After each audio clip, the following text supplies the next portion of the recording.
예, 100km 넘는 거리를 자전거로 몇 시간 만에 타야 하는 대회가 한 해에 수십 번씩 열린다는 건 자전거를 안 타는 분들에게는 굉장히 놀라운 사실이죠. 그만큼 자전거 대회, 특히 로드 대회는 초보자를 위한 대회는 사실상 전무하다고 봐야 되고, 그래서 대부분의 대회가 상당히 고강도이고 고난도이고 그래서 위험하죠. 개판이구만 아주. 심각한 부상 또는 사망에 이를 수 있다는 뜻입니다. 실제로도 뉴스를 찾아보면 어떤 자전거 대회에서 어떤 사고가 났다는 이야기가 심심찮게 보이죠. 그런 이유, 그리고 또 다른 이유들로 인해서 자전거 대회는 절대 급하게 나가서는 안 된다, 여유롭게 준비해서 나가야 한다는 걸 제가 이번에 느꼈기 때문에 한번 이야기해보는 건데, 첫 번째로 아침에 춥습니다. 이거 중요하죠. 아침 일찍 시작하면 추워서 몸이 경직된다. 당연하게도 대부분의 대회가 봄, 가을에 집중돼 있고 일정이 빠르면 아침 7시에도 출발을 하기 때문에 그보다 훨씬 더 일찍 준비를 해야 되죠. 옷을 따뜻하게 입는 방법도 있겠지만 타다 보면 기온이 점점 올라서 또 더워지기 때문에 옷을 얇게 입을 수밖에 없습니다. 안 그래도 자전거 탄다고 소재가 전부 얇고 바람 숭숭 통하는 옷이라 아주 한여름에 열리는 몇몇 대회가 아니면 아침에는 춥죠. 그래서 아침 일찍 대회 초반부에는 몸이 경직된 상태여서 사고의 확률이 미미하게나마 늘어나는 느낌입니다. 근데 사실 타다 보면 기온이 올라가는 걸 생각해보면 아침 일찍 출발해서 추운 것 그 자체보다는 아침 일찍 출발해야 한다는 이유 때문에 그보다 더 일찍 4시, 5시에 일어나서 준비를 해야 되는 게 더 큰 문제인 것 같네요. 아하, 이 터널이 그게 두 번째 문제라고 봅니다. 수면이 부족한 상태로 대회를 시작하는 경우가 많다. 수면 부족의 증상이라고 찾아보면 집중력과 균형 감각이 떨어지고 반사신경이 둔화되고 근육통이 평소보다 더 많이 느껴진다고 하네요. 자전거 탈 때는 전부 영향을 주는 꽤 큰 문제죠. 반대로 가끔씩 밥 많이 먹고 고기도 먹고 10시간씩 자고 다음날 자전거 타보면 진짜 자전거가 자전거가 된 것처럼 기가 막히게 나가는 경험을 할 수 있는 걸 생각해보면 사실인 것 같습니다. 안개 뭔데? 아, 햇빛. 아, 또 터널이야. 아, 근데 저 왼쪽 저기 아니라서 다행이다. 저기 올라가면 도가니 그냥 바로 4개월. 그리고 무슨 연구에 따르면 수면이 부족한 상태에서 진행하는 고강도 유산소 운동은 심장 건강에 진짜 거의 탑급으로 안 좋은 행동이라고 합니다. 저는 또 목이 안 좋아서 두통 때문에 대회급으로 타본 지가 6개월이 넘은 상태라 죽겠어. 안 그래도 유산소 능력이 떨어져 있었는데 그런 와중에 더해서 오늘 새벽 1시 반에 자서 새벽 4시에 일어나서 먹어야 가지. 운전해서 대회장 도착하니까 바로 출발해야 되는 상황이어가지고 스트레칭이고 워밍업이고 뭐고 없이 바로 그냥 길바닥으로 내던져졌죠. 이런 상태로 타고 나니까 대회 끝나고 4시간 동안 심박이 계속 안 내려가가지고 진짜 심장 잘못되는 줄 알았습니다. 네, 이 정도의 심각한 경우는 아니라도 대부분의 대회가 지방 멀리에서 열리기 때문에 직장 다니면서 주말에 대회 나가는 분들은 수면이 부족한 상태로 타는 수밖에 없겠죠. 그 말은 아침에 추운데 집중력도 떨어진 상태에서 타게 된다. 그게 사고로 이어질 수 있는 이유가 집중력이 떨어진 상태에서는 노면을 평소처럼 잘 살피지 못할 수 있기 때문에.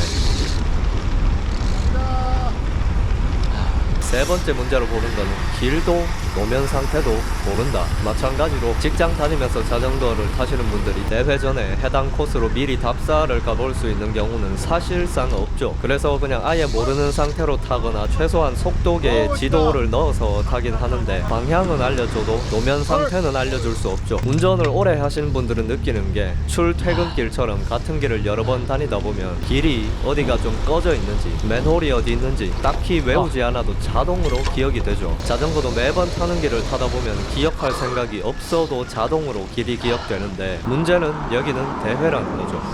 약간 컷오프 될 것 같은 느낌인데. 큰일 났다 진짜. 모르는 길이기 때문에 노면 상태가 어떤지도 모르고 내리막에서 코너가 얼마나 깊을지도 모르고 언제 바닥이 파여 있을지 모르기 때문에 노면을 계속 살펴야 되는데 그게 잘 안 됩니다. 평소에도 타다 보면 가끔씩 딴 생각하게 되는데 몸도 경직돼 있고 집중력도 떨어진 상태에서 모르는 길의 노면 상태를 계속해서 살피기 쉽지 않다. 그러면 차라리 천천히라도 가면 그게 해결이 되는데 천천히 가는 것조차 대회에서는 쉽지 않습니다. 그게 네 번째 문제라고 보는데, 자동으로 오버페이스 하게 된다. 혼자 타는 거랑 대회랑 좀 다른 게, 대회에서는 시간 제한이 있다. 그리고 앞에 다른 사람이 있다. 모르는 길인데 시간은 흐르고 있고. 나 또 혼자네. 벌써 컷오프 된 거 아닌가? 부스트 존이 뭐야? 그 와중에 내가 가야 하는 길로 앞서 진행 중인 눈에 보이는 목표가 있다. 그냥 자동으로 그 사람 따라가게 됩니다. 명확한 기준이 세워져 버리니까. 그냥 차 타고 싶은데. 좀 멀어진다 싶으면 나도 좀 속도를 높여서 붙이게 되고, 어쩌다가 한 명 잡고 나면 왠지 빨리 다음 사람 나올 때까지 당겨야 될 것 같고, 다른 자전거를 보면 자동으로 움직여지는 파블로프의 자전거가 되는 거죠. 이게 사실 초보자들 입장에서는 쉽지 않습니다. 완주할 때까지 유지할 수 있는 자기 페이스도 잘 모르고, 다른 사람이 없으면 기준점이 없어지니까 오버할 수도 있고, 반대로 페달링을 놔버릴 수도 있어서, 그럼 애초에 초보자가 힘든 대회 왜 나가냐 할 수 있는데, 문제는 진정한 초보자용 대회는 거의 없다는 거죠. 그게 마지막 문제라고 보는데, 똑같이 아주 유명한 유산소 운동인 러닝을 생각하면 풀코스에서부터 하프, 10km, 5km까지 있지만, 자전거에서는 마라톤의 풀코스라 볼 수 있는 그란 폰도 딱 하나만 있는 대회도 많이 있고, 절반쯤 되는 메디오 폰도 코스가 있다고 하더라도 말 그대로 마라톤 하프 코스 정도라고 보는 게 맞죠. 사실 5km 마라톤 코스처럼 초보자도 적당하게 준비하면 40분 정도에 완주하는 그런 코스하고는 차원이 다릅니다. 왜냐면 저는 초보자인 러너가 바로 마라톤 하프 코스 나가는 건 본 적이 없거든요. 네, 진짜 초보자 대회라고 할 수 있는 거는 서울 자전거 대행진처럼 21km 정도 코스가 있기는 하다만, 그럼에도 불구하고 개구리 올챙이적 생각 못하고 70km 내외인 메디오 폰도조차 너무 쉽다고, 요즘 대회들이 사람 끌어모으려고 쉬운 대회가 너무 많아지는 게 불만이다, 더 힘든 코스로 짜서 초보자 없이 타자고 하는 말도 안 되는 소리를 하는 사람들 때문에 진정한 초보자 대회는 거의 없다고 봐도 무방합니다. 그래서 진짜 초보자인 초보자들 또한 본인 능력 이상인 대회에 잘 모르고 혹은 어쩔 수 없이 나가게 된다. 좋다. 너무 좋은데? 바람만 좀 안 불면 좋겠는데. 결론, 같이 좀 갑시다. 제발. 제발. 내가 직접 급하게 대회 나가보니까 알겠다. 대회에서 사고가 자꾸 나는 이유는 대회라고 해서 기록 때문에 5km. 너무 흥분한다거나 특별하게 희한한 짓을 해서 사고 나는 게 아니라고 봅니다. 끝났나? 해치웠나? 같이 갑시다 제발. 맨날 혼자 라이딩 한 주에 사형.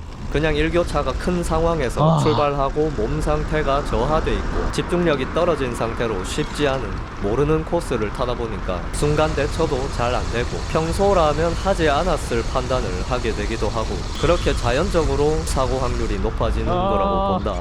또는 그런 상태가 된 사람이 나를 박을 수도 있고, 당연하죠. 사실 사고 내고 싶어서 내는 사람은 세상에 없으니까. 그렇기 때문에 절대로 대회를 급하게 나가면 안 되고, 잘 자고 잘 준비해서 나가야 된다.